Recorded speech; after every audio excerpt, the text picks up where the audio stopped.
कई बारी ऐसा होता है जब हम सेल करते हैं और सामने वाली पार्टी हमें कहती है कि हमारे नाम से इनवॉइस जनरेट कर दीजिए, और फिर उसी कंपनी के अकाउंट्स डिपार्टमेंट में जब वो पेमेंट के अगेंस्ट वो इनवॉइस उनको GSTR 2A पोर्टल पे शो नहीं होती है, तो वो आपको कॉल करके कहते हैं कि जो आपने इनवॉइस बनाया था वो उनके GSTR 2B पोर्टल पे शो नहीं हो रहा है। तो आप उनको बताते हैं कि जो इनवॉइस बना था वो B2C था, इसीलिए B2C के इनवॉइसेस GSTR 2B में शो नहीं होते हैं। तो उस टाइम वहाँ पे जो अकाउंट्स डिपार्टमेंट में होते हैं वो कहते हैं कि हमारे कंपनी के नाम से आप इनवॉइस को जनरेट कर दीजिए। तो ये केसेस को कैसे आपको करना है मैं सबसे पहले शो करती हूँ। तो जब सबसे पहले आप सेल करते हैं, तो मान लीजिए कि जिन्होंने ऑर्डर प्रोसेस किया उन्होंने बोला कि हमारे नाम से इनवॉइस को जनरेट कर दीजिए और सामान हमारे यहाँ डिस्पैच करवा दीजिए। तो ऑल्ट सी प्रेस करके यहाँ से सपोज कि कोमल के नाम से इनवॉइस जनरेट हुआ है, ग्रुप है सन्ड्री डेटर्स, सारी इन्फॉर्मेशन फिल कर लेंगे हम, और उसके बाद कोमल नाम से हमने यहाँ पे इनवॉइस को जनरेट कर दिया है। जो भी प्रोडक्ट है वो प्रोडक्ट हम ले लेंगे, और लोकल में कर रहे हो तो CGST SGST, और इंटर स्टेट में अगर हम करेंगे तो यहाँ पे हम IGST टैक्स अप्लाई कर लेंगे। अब जैसा कि ये B2C इनवॉइस है इसीलिए ये GSTR 2B में सामने वाली पार्टी में शो नहीं होगा, बट वो चाहते हैं इसका इनपुट टैक्स क्रेडिट लेना, तो इसीलिए वो कहते हैं कि इनवॉइस को रिवाइज कर दीजिए। तो आपके पास दो ऑप्शन होते हैं, या तो आप अमेंडमेंट कर सकते हैं। अगर आप अमेंडमेंट नहीं करना चाहते हैं तो क्या सोल्यूशन है वो मैं आपको आगे बताने वाली हूँ। तो देखिए, कोमल नाम से हमने पेमेंट भी रिसीव कर लिया है, रिसिप्ट वाउचर में कोमल को हमने कर दिया है क्रेडिट, बैंक को हमने कर दिया है डेबिट।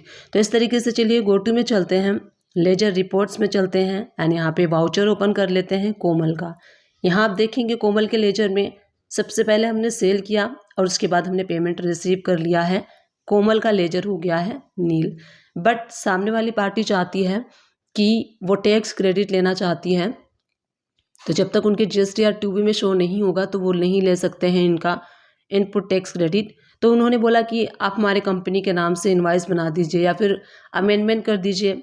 तो अगर आप अमेंडमेंट नहीं करना चाहते हैं तो आपको क्या करना होगा, सेम कोमल नाम से हम क्रेडिट नोट इशू कर देंगे, यानी कि हमने सेल किया और माल जो है वापस आ गया है, तो एज अ B2C आपको क्रेडिट नोट इशू करना होगा। सेकेंडली, उनके कंपनी के नाम से हम इनवॉइस जनरेट करेंगे और पेमेंट वाले वाउचर को चेंज कर देंगे। तो इस तरीके से ये प्रॉब्लम सॉल्व हो जाएगी।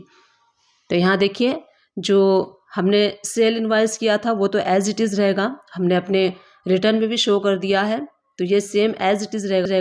अब हम सेल इनवॉइस को ही डुप्लीकेट कर लेंगे और चेंज वाउचर पे जाके यहाँ से क्रेडिट नोट का वाउचर सेलेक्ट कर लेंगे और एज इट इज़ आपको यहाँ पे इसको सेव कर लेना है। तो यहाँ पे आपका कोमल नाम से हमने जो क्रेडिट नोट है वो जनरेट कर दिया है।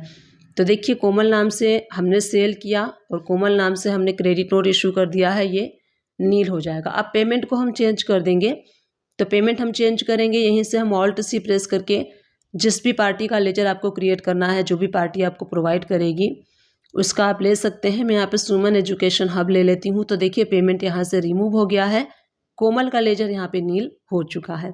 तो इस तरीके से कोमल का जो मैटर था वो शॉर्ट आउट हो गया है। अब आते हैं सुमन एजुकेशन हब में। तो सुमन एजुकेशन हब में आप ओपन कर लीजिए और यहाँ आप देखेंगे हमने पेमेंट किया है, तो कोमल वाले इनवॉइस को ही हम कर लेंगे डुप्लीकेट, और हमें यहाँ पे सिर्फ जो लेजर का नेम है वही चेंज करना है। तो लेजर का नेम हम सुमन एजुकेशन हब करके इसको सेव कर लेते हैं। डेट आप करेंट में कर लीजिएगा, करेंट पे हम इनवॉइस जनरेट करेंगे और यहाँ पे इस इनवॉइस को हम सेव कर लेंगे। और अब मैं आपको शो करती हूँ सुमन एजुकेशन हब का लेजर, हम देख लेते हैं। तो यहाँ से बैक जाके भी आप कर सकते हैं। तो यहाँ से सुमन एजुकेशन हब का मैं लेजर ओपन कर लेती हूँ और अब मैं आपको शो करती हूँ। हमने पहले पेमेंट रिसीव किया, उसके बाद हमने इनवॉइस यहाँ पे इसके अगेंस्ट इशू कर दिया है। तो इसका भी लेजर क्लियर हो गया है, जितने का पेमेंट है उतने का बिल है। अब ये बिल जब हमारी रिटर्न जाएगी मार्च में, तो ये पार्टी के